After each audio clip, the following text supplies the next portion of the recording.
আলহামদুলিল্লাহ, ঈদুল আজহার সবাইকে জানাই ঈদ মোবারক, ঈদ মোবারক। আমরা ইরাক থেকে আপনাদের ঈদের শুভেচ্ছা জানাচ্ছি, সবাইকে ঈদ মোবারক।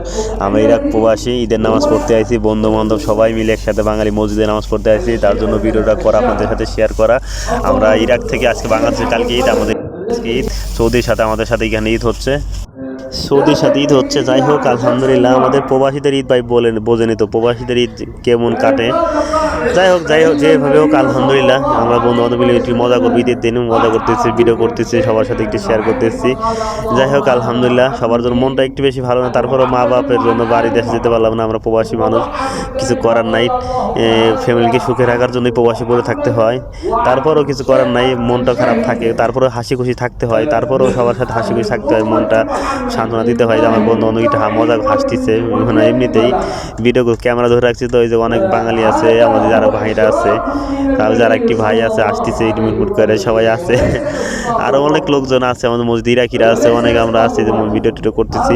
যাই হোক সবারকে আমার ঈদের ভিতরে যে এখন ঈদের নামাজ শেষ হয়ে গেল, ঈদের নামাজ শেষ হয়ে গেলে এখন সবাই কোলাকুলি করতেছে। আমি কোলাকুলি করার পরে ভিডিওটা ক্যামেরা ধরছি, কোলাকুলি শেষ সবার সাথে হ্যান্ডশেক করলাম, কোলাকুলি করার পরে ভিডিওটা করলাম। অবশ্যই ভিডিওটা ভালো লাগলে অবশ্যই লাইক শেয়ার করে পরে থাকবেন। সবাইকে ঈদ মোবারক, ঈদ মোবারক। আবারও জানাই ঈদ মোবারক হৃদয় থেকে সবার জন্য অনেক অনেক ভালোবাসা রইল বন্ধুরা।